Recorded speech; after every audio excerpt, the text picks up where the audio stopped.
Saundra was born into a world in which thousands of years ago a superhuman race of beings existed.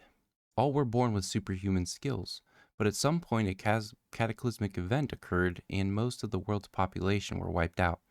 In present time, some are born with special skills that people call the touch of the ancients. These skills are rare, but the rarest are the telepaths. These extremely rare individuals, through training, can receive signals from another's brain, allowing them to see or hear a person's thoughts, can warp a person's thoughts, causing them to have difficulty focusing, and even manipulate their ability to feel anger or sadness. Saundra is one of these. She was 2 years old when most of her tribe was wiped out. The Garanda tribe were a large group whose leader, Bagra, was obsessed with building an army of the ancients. Somehow Bagra got word of her existence and attacked her tribe. Those who were able to get away were eventually found by a secret monastery very few knew about. Of those who were aware, they referred to them as the Ancient Shadows. These group of monks were specialists in stealth and hand-to-hand combat. They dedicated themselves to helping those in need before vanishing into the world, never to be seen again unless they wished to be. Growing up in the monastery, Saundra was surrounded by many with special skills. She had a good childhood and never went without. Even as a child, she was often surprised and humbled by their dedication to everything that they did. Training, exercise, meditation, prayer, and even cooking was like an art form. But a lot was expected of her. In order to stay, the monks asked that she learn to hone and combine her skills with the practices of stealth and combat so that she could protect herself and those weaker than her in the future. Saundra did not understand this concept. She was surrounded by many skilled warriors who were better at using their skills than she was, as well as those who practiced every day to be as effective in defense as possible. But she did as she was asked and eventually became quite effective at combining her telepathic skill with her combat techniques. Unfortunately, the day did come in which she learned the true meaning of the monks' expectations of her. Each person with a skill has markings or a slightly different physical appearance. So if the person knows what to look for, they can identify someone with a skill. While helping a group of wanderers suffering from dehydration, one of them recognized her as a skilled and was aware that there was an award for turning in the skilled. He immediately went to the Garanda tribe to report what he had witnessed. Using a group of their own skilled, the Garanda were able to locate the secret monastery. At first, the Garanda were peaceful, claiming that they had much respect for the ancient shadows and that, like them, they were training the skilled to better their own existence. But the monks quickly saw through their lies and asked them to leave. The Garanda refused, demanding that Saundra come with them. The monks denied them access to her, and a fight broke out in which resulted in many on both sides being killed.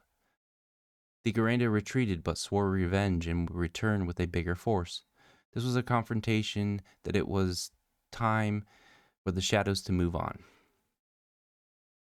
Saundra, however, realized that those who had raised her to be the strong and caring person that she was would always be in danger as long as she stayed with them.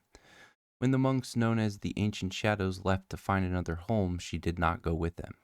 She knew that if she didn't, she would probably never see them again, but she had a duty to her people to find a way to end this pursuit of her one way or another.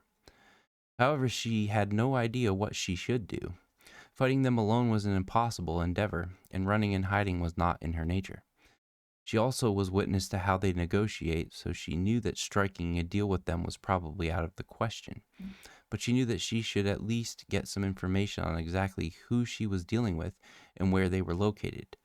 So she headed west in the direction the Garanda headed when they retreated.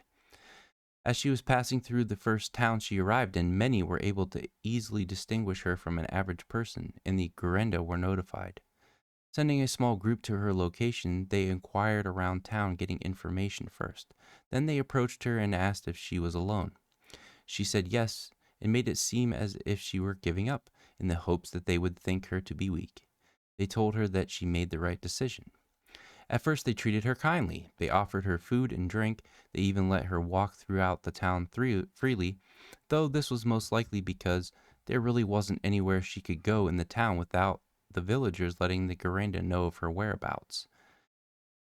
They told her that they would be taking her to a tribal kingdom, unlike any she had even heard of, and that she would be treated well there. They were to leave the next morning, but as night came, one of the Garanda attacked her, blaming her for his brother's death.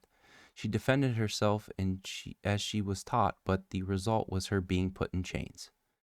They traveled for about a week before reaching their destination. And the Garanda were right. It was a palace unlike anything else in the world. Its size alone made Saundra's head spin.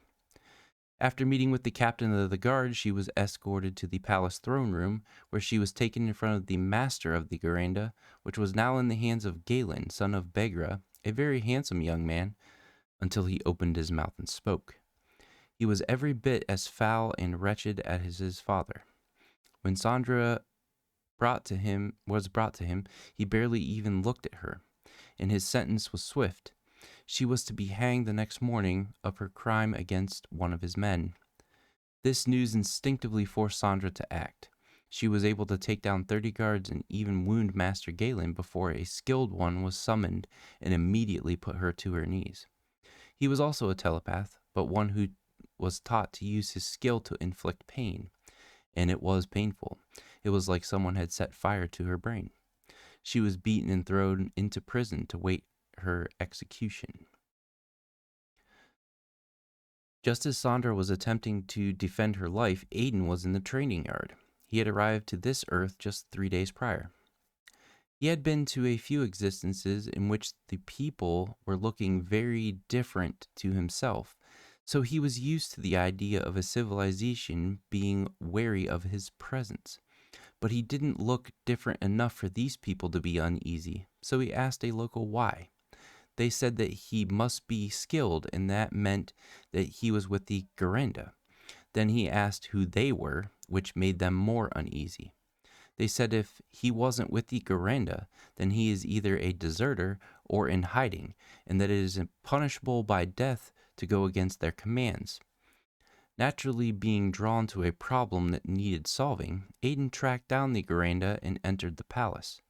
When inside, he could feel a flow of cosmic energy through the palace, and after some time in the training yard, realized that some of the soldiers were manipulating small amounts of the energy. This excited him. He finally found an existence that had individuals performing similar abilities to his own.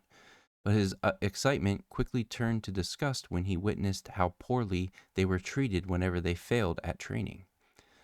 Then the sound of a commotion caught his attention.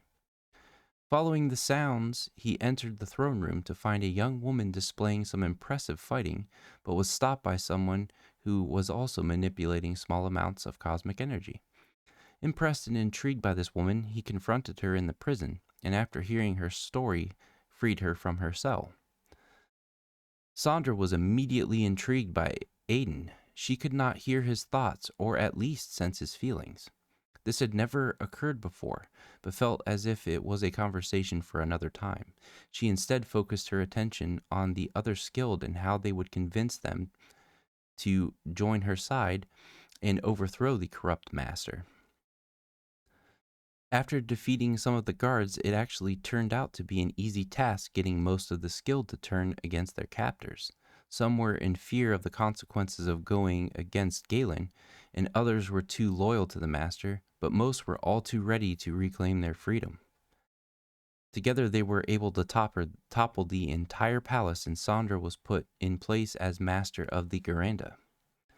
Saundra wished nothing more than to establish a peace between the people and the skilled. Therefore, those who wished to stay could, and those who wished to leave could. Many shops, taverns, and even a city was built where all were welcome to live together in peace. Of course, there were some resistance to Saundra's rule, but most of the battles were quickly negotiated or driven away in disgrace. 10 years have passed since their victory at Garanda Palace, and Aiden has returned again to ask for her aid and her army of skilled. Then she gives the command for her people to prepare for war. End of character backstory 3. If you enjoy this type of content as much as I enjoy making it, then please let me know by leaving a like or a comment on this video. Also consider subscribing so you don't miss out on the next character backstory, and a share would be very helpful to the growth of the channel. And that will wrap it up for this video. See you on the next one. Later.